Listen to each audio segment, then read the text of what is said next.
Question number 5 देखते हैं।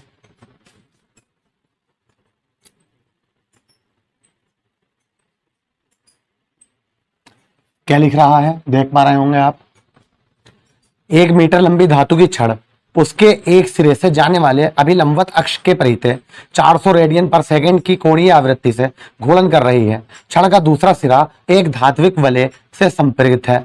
अक्ष के अनुदिश सभी जगह 0.5 टेस्ला का एक समान चुंबकीय क्षेत्र उपस्थित है। वलय तथा अक्ष के बीच स्थापित विद्युत वाहक बल की गणना कीजिए।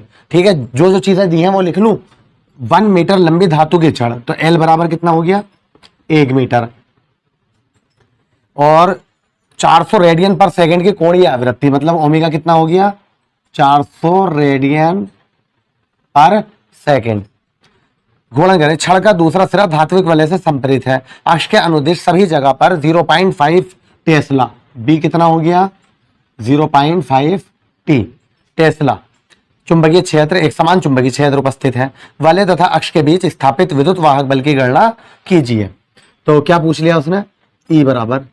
तो एक बात बताओ, मैंने आपको एक फॉर्मूला रटवाया था, इससे पहले भी हम 2 क्वेश्चन कर चुके हैं, एग्जाम्पल में भी कर चुके हैं, दो एग्जाम्पल। ठीक है, तो हम इसमें क्या कर चुके हैं, चूंकि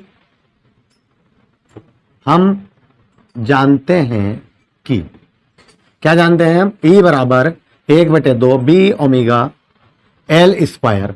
यहां हमने आर भी कर सकते हैं, अगर तुम इसे आर मान लो तो आर कर दो। तुम कहोगे सर कैसे मान लें, तो मैं कहूंगा मान लो ये मेरे हाथ में मारकर देख रहे होंगे आप, ये एक छड़ है, इसकी लंबाई 1 मीटर है, मान लो ये 1 मीटर है। अब मैं इसे ऐसा करके घुमाऊंगा तो क्या बन जाएगा, एक वृत्त बन जाएगा, वलय, वलय मतलब सर्कल।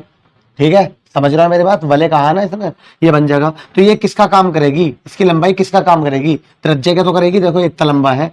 ठीक है, तो ये ऐसा करके घूमने लगा, तो ये त्रिज्या का तो काम कर रही है, इसकी लंबाई, समझ गए मेरी बात। तो अगर हमने वहां पे आर दिया था, वहां पे उसने त्रिज्या दे दिया था, तो मैंने आर लिखा था, तो हमने यहाँ पे आर मान लिया था। अगर तुम कहोगे ना आर ही मान लो तो आर मान लो, यही क्या कहलाएगा, आर कहलाएगी, जैसा आपकी मर्जी। बताओ बात समझ में आ गई, बस वैल्यू लगा रहे हैं, आंसर आ जाएगा। और बी की वैल्यू कितनी है, 0.5, ओमेगा कितना है, 400, एल स्क्वायर, तो एल की वैल्यू तो 1 है, तो 1 ही रहेगी, एल का स्क्वायर है, 1 का स्क्वायर तो 1 ही रहेगा। पॉइंट से ये हटा दो, 1 0, सही है। 2 दूनी 4, 20 पंजे 100, कितना आंसर आ गया हमारा,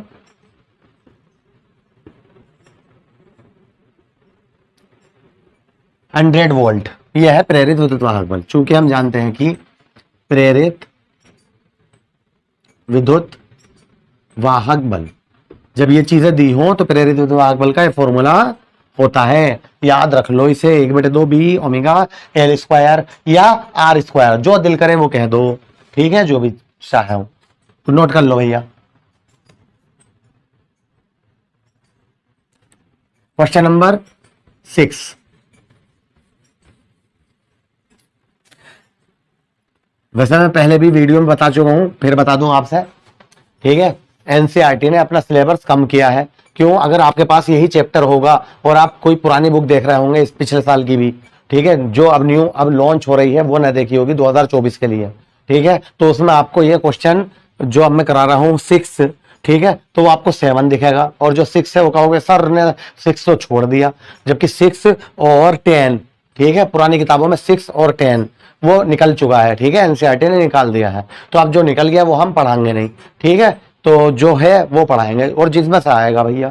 ठीक है, तो क्वेश्चन नंबर 6 कह रहा हूं मैं, तो हो सकता है वो आपकी बुक में 7 हो, अगर आपके पास पुराना वर्जन की बुक है, पुरानी बुक है पिछले साल की। ठीक है, शुरू करते हैं, क्वेश्चन नंबर 6 का सॉल्यूशन देखते हैं। देख पा रहे होंगे आप क्वेश्चन नंबर 6 क्या है।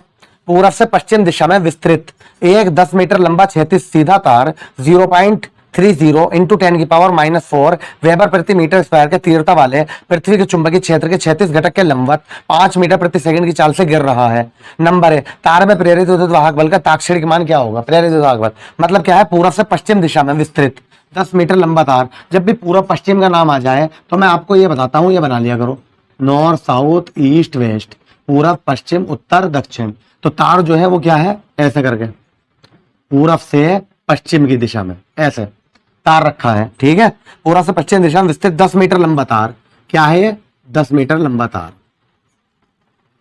10 मीटर लंबा। तो एल बराबर लिख दूं, डायरेक्ट यहां पे लिख दूं 10 मीटर, सही है ना, एल बराबर 10 मीटर।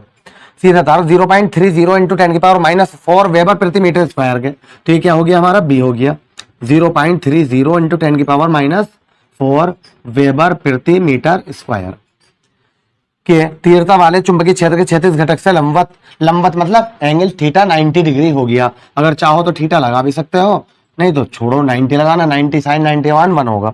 ठीक है, 5 मीटर प्रति सेकंड की चाल से गिर रहा है, ऐसा करके गिर रहा है ऐसा। ठीक है, तो v कितना दे दिया 5 मीटर प्रति सेकंड। तार में प्रेरित विद्युत वाहक बल का ताक्षणिक मान बताइए, तो क्या पूछ लिया ए पार्ट में, देख पा रहे होंगे आप ए पार्ट। ठीक है, तो विद्युत वाहक बल तो क्या होता है ई बराबर B V L sine theta, और थीटा की वैल्यू कितनी है 90, तो साइन 90 का क्या होगा 1। क्लियर है, वैल्यू लगा तो आंसर आ जाएगा। बी का मान 0.30 इंटू 10⁻⁻⁴, वी का मान 5, एल का मान 10 और साइन 90 का मान 1। क्लियर है, अगर हम पॉइंट यहां से यहां ले जाएं तो ये माइनस इस जीरो से ये पॉइंट यहां से यहां ले जाएं तो 3 ही तो पढ़ा जाएगा। अब 3.0 का मतलब 3 ही होता है। ठीक है, 3 और 3 पंजे 15 गुणा 10 की घात माइनस का 4, पता सही है। चाहो तो ऐसे भी कह सकते हो आप कि 1.5 ये बराबर 1.5 इंटू 10⁻³ वोल्ट। यही हमारा क्या हो गया आंसर है, ये पहले का ए पार्ट को हमने सोल्व कर लिया। बताओ बात समझ में आ गई है नहीं? ठीक है, ये भी हम प्रूफ करा चुके हैं। अगर वो विद्युत वाहक बल की जगह कहता प्रेरित विभवांतर बताइए तो हम यहाँ पे v बना देते हैं ना, ऐसे करके v बराबर BVL, याद है ये, नोट करिए आप इसे। अभी बी और सी पार्ट और देखेंगे, कर लिया। इसका बी पार्ट देखते हैं भाई।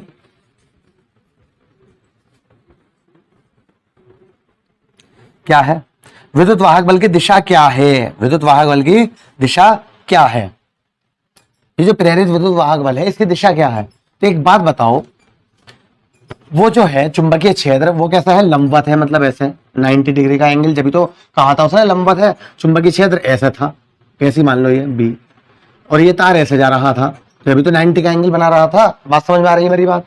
ठीक है, तो उसने कहा है चुंबकीय क्षेत्र जो है वो सॉरी प्रेरित विद्युत वाहक बल उसकी दिशा क्या होगी। ठीक है, तो क्या होगी दिशा इसकी, इधर है पूरब, इधर है पश्चिम, तो पूरब से पश्चिम की ओर होगी प्रेरित विद्युत वाहक बल की। क्यों, ध्यान से सुनो, ये बताओ प्रेरित विद्युत वाहक बल की दिशा क्या कह रहा हूं मैं, पूरब से पश्चिम की ओर होगी। क्यों, जब ये इधर की ओर ऐसे जा रहा है पूरब से पश्चिम, ही तो सवाल करा है, सवाल देख लो फिर क्या लिखा हुआ है, पूरब से पश्चिम की ओर जा रहा है, इसका मतलब धारा जो होगी इसमें ऐसे जा रही होगी पूरब से पश्चिम की ओर। समझ रहे हो मेरी बात? हाँ, तो क्या कहा इसने, सवाल देख लो, पूरा पूरब से पश्चिम दिशा में, पूरब से पश्चिम दिशा में ऐसे जा रहे हैं हम। ठीक है,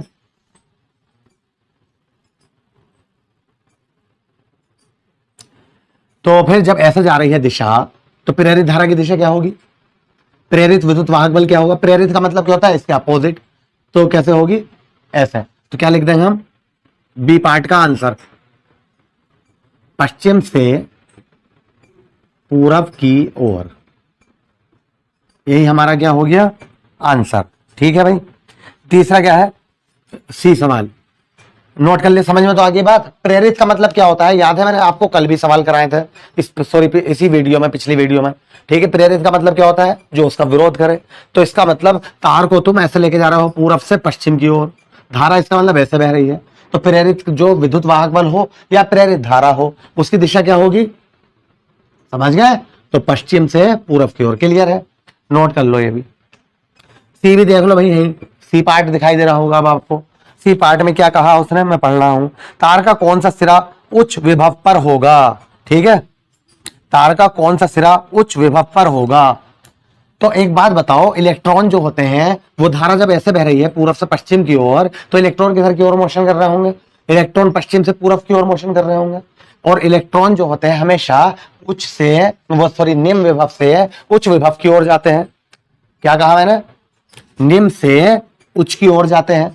धारा ऐसे जा रही है तो इलेक्ट्रॉन ऐसा मोशन कर रहा होंगे। तो क्या पूछा उसने, तार का कौन सा सिरा उच्च विभव पर होगा, तो इसका मतलब पूर्व सिरा होगा। तो मैं लिख रहा हूं, समझ में आ जाएगा बात। ठीक है, चूंकि इलेक्ट्रॉन निम्न विभव से उच्च विभव की ओर गति करते हैं तथा, यह बात तो सही हो गई। अब तुम कहोगे सर हमें क्या पता उच्च कौन सा है, मगर हमें इतना तो पता है कि इलेक्ट्रॉन की दिशा विद्युत धारा की दिशा के उल्टी होती है। धारा इधर को जा रही है तो इलेक्ट्रॉन किधर को जाएंगे, इधर की बात समझ में आ रही है मेरी। तथा इलेक्ट्रॉन धारा के विपरीत दिशा में गति करते हैं। ये बताओ बात समझ में आ रही है। तो इलेक्ट्रॉन इधर से इधर जा रहे होंगे, समझते रहने दो, इधर से इधर जा रहे होंगे, और हमें यही पता है इलेक्ट्रॉन हमेशा निम्न विभव से उच्च विभव की ओर जाते हैं। तो इसका मतलब उच्च विभव ये होगा है ना, पश्चिम जो होगा, पूरब जो होगा वो क्या होगा, उच्च विभव पर होगा। अतः पूर्व सिरा उच्च विभव पर होगा। अब बताओ बात समझ में आई या नहीं। ठीक है, धारा इधर को जा रही है तो इलेक्ट्रॉन इधर को जाएंगे, और हमें यह भी पता है इलेक्ट्रॉन कम विभव से उच्च विभव की ओर जाते हैं। तो इसका मतलब ये कम विभव और ये उच्च विभव। उसने पूछा है कि कौन सा सिरा उच्च विभव पर होगा तार का, तो हमने बता दिया पूरब सिरा उच्च विभव पर होगा। नोट कर लीजिए, कंप्लीट हो गया है अभी, है ना। नेक्स्ट देखते हैं,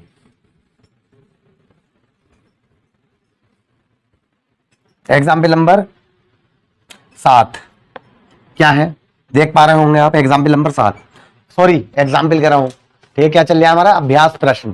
ठीक है, न्यूमेरिकल चलना है, अभ्यास प्रश्न। वो एग्जाम्पल उदाहरण तो मैं करा चुका हूं अपनी पिछली वीडियो में। ठीक है, इसमें हमने 2 वीडियो में है, दोनों कंप्लीट कर देंगे। ठीक है, इस वीडियो में हम सारे के सारे इसका जितने भी अभ्यास प्रश्न है वो कंप्लीट कर रहे हैं। क्वेश्चन नंबर 7 क्या है भैया, सुनिए। किसी परिपथ में 0.1 सेकंड में धारा 5 एम्पियर से 0 एम्पियर तक गिरती है। तो 0.1 सेकंड में, इसका मतलब क्या कह दिया इसमें, डेल्टा टी कह दिया।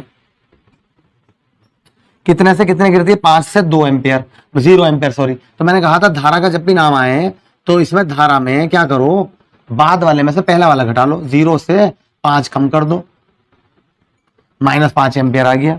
बात समझ में आ रही है। धारा में क्या करते हैं हम, बाद वाली धारा में से पहले वाली को कम कर देते हैं। ठीक है, यदि औसत प्रेरित विद्युत वाहक बल 200 वोल्ट हो, E बराबर 200 वोल्ट, तो परिपथ में स्वयं प्रेरकत्व का आकलन कीजिए, मतलब L।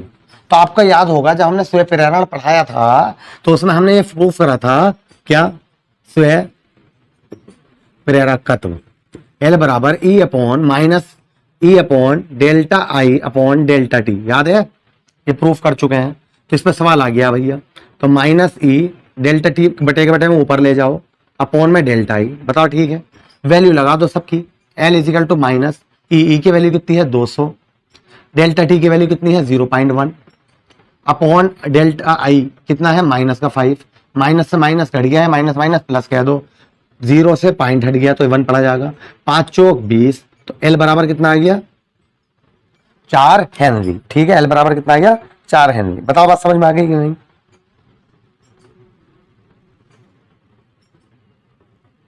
यदि औसत, देखो दोबारा देख लो भैया, किसी परिपथ में 0.1 सेकंड में धारा 5 एम्पियर से घिरकर इतनी हो जाती है। ठीक है, 0 एम्पियर गिर जाती है। यदि औसत प्रेरित विद्युत वाहक बल 200 वोल्ट है तो परिपथ में प्रेरकत्व का आकलन कीजिए। ठीक है, तो हमने क्या कहा, L बराबर E upon delta I upon delta T. Delta T ऊपर ले गए, E की वैल्यू कितनी है 200, और डेल्टा टी की वैल्यू कितनी है 0.1, और इसकी वैल्यू कितनी है -5, माइनस माइनस प्लस, पॉइंट से 0 हट गया। ठीक है, 5 चौक 20, 4 हेनरी आ गया। सही तो है। कुछ सवाल एनसीईआरटी ने आंसर मतलब गलत दे दिए हैं, तो उन पर ध्यान दे दिया करो। जो हम करा रहे हैं ये सही है। ठीक है, नोट कर लो इसे भी।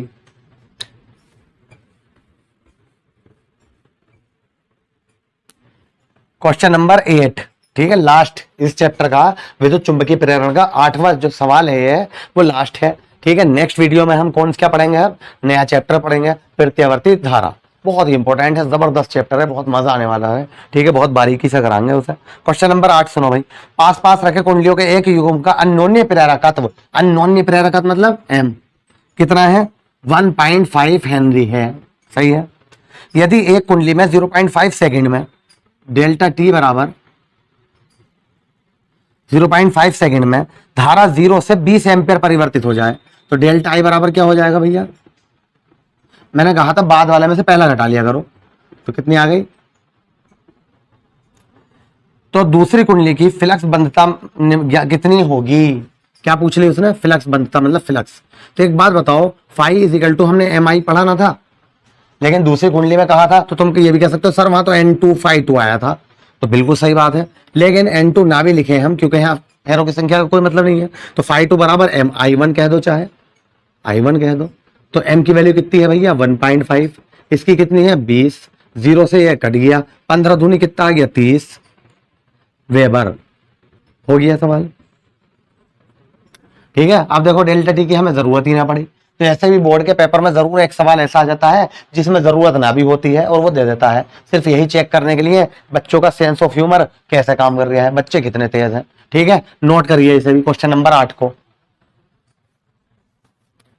सही है, तो इसी के साथ हमारा यह विद्युत चुंबकीय प्रेरण का कंप्लीट चैप्टर कंप्लीट होता है। थ्योरी भी करा चुका हूं, ठीक है, जैसे कोई बहुत अच्छे कोचिंग सेंटर में नहीं कराते वो कराई हमने आपको, सारे के सारे उदाहरण करा दिए, सारे के सारे अभ्यास प्रश्न करा दिए।